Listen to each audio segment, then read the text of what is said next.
Welcome back to another technical deep dive here in the debug zone. Today we're tackling a big question and breaking it down with insights from other users. Hopefully this clears up some misconceptions and helps you get the answer you need. So buckle up, stay a little curious, and let's jump right in.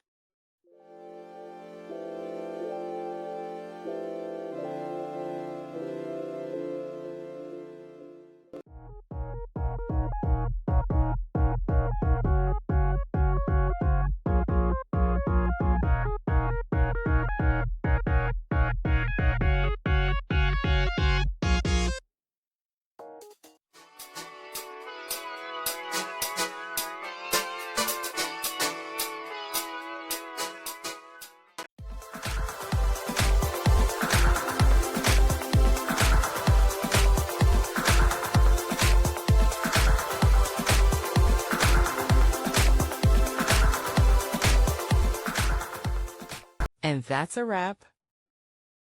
I hope you found the answer you were looking for. If you did, take a second to hit that subscribe button. It really helps out. And let me know in the comments which solution worked best for you. See you next time in the debug zone.